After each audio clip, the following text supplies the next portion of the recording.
Our team at Axon, we think knowing about the technology around policing is super important. This technology, just like you look out there and you say, everything's going to AI, technology for everything. Policing is no different. So being educated about the technology that is being used in communities, having a voice, unveiling, what that means, I think is really, really important. I would agree with everything you just said, and I think another piece of it is we need more people that look like us to join the police ranks. The reality is, a city like Cleveland, we are begging, looking for cops right now. We cannot find enough people right now to save our lives, and not enough people to go to the classes. We're doing better, we've raised pay, we've done different cities. But to make it better for the people that live in that community, the more people that look like us and have lived, shared experiences with that community, the better off the relationship. Thank you, and I want to just dig in on your point a little bit further on AI. What current or future public safety technology should Black Americans be aware of? And specifically AI, to your point, is there anything we should be on the lookout for around AI?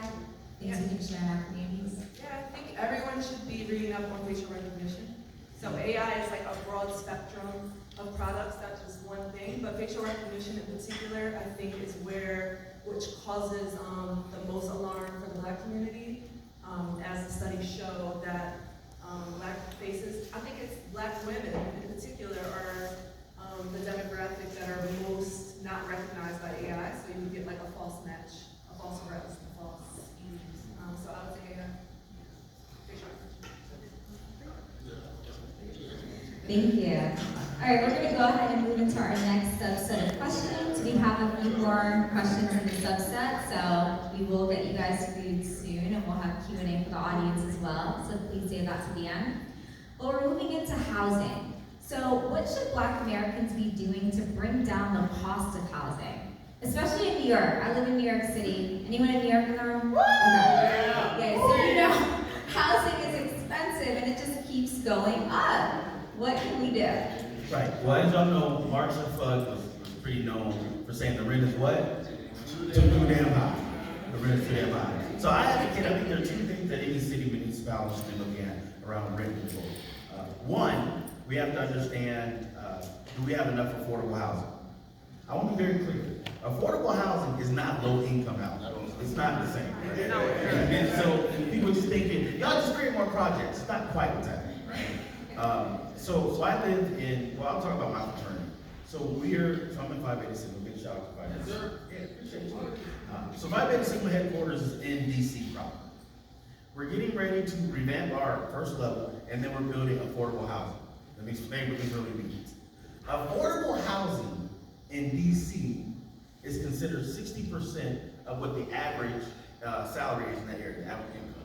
That means you need to make somewhere between 80 and 90,000. Right? So people are like, why so high? For folks who are in DC, you know that it's military, it's government, it's nonprofit organizations, right? That's not affordable. It's not affordable. So we gotta first of all understand the difference between one, affordable housing, do we have enough affordable housing versus low income housing. The other thing is I think we need to look at, housing owners, don't be upset with me. I think we gotta be open to capping rent. Rents continue to rise. And at some point, people just can't afford rent. Yeah.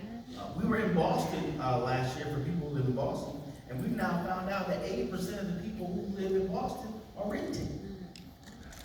That impacts your school district, because how do we pay for schools? Property taxes. So if we don't have enough people paying property taxes, the schools are impacted. So I know those are really hard conversations, but if we don't have enough affordable housing, we've got to figure out a way to build more, and that means working with the local city, right? And that also probably means working with public-private partnerships, we call the 3 Ps.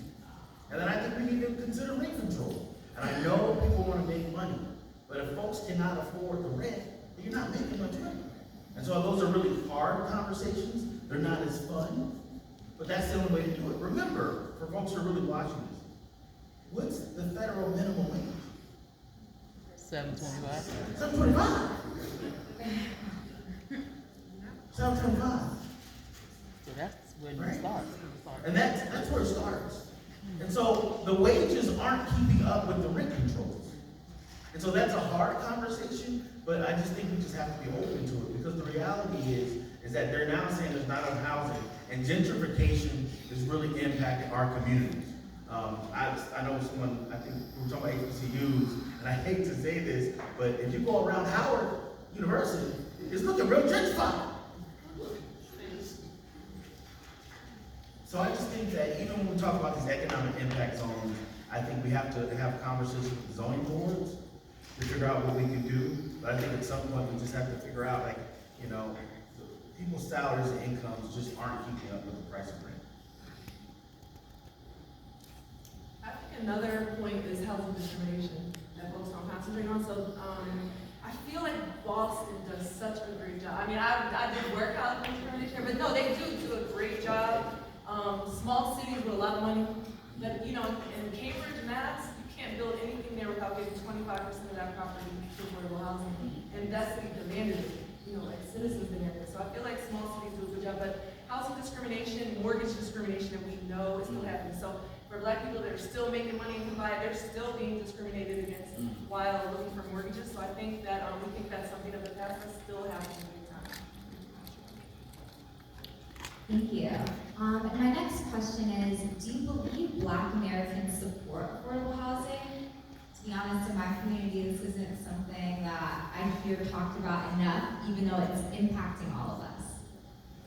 So what over the years, I've represented a couple of different household plans, and I've had the opportunity to travel from state to state or something. What I've seen a lot of times is, like you just mentioned, people don't always understand what affordable housing is.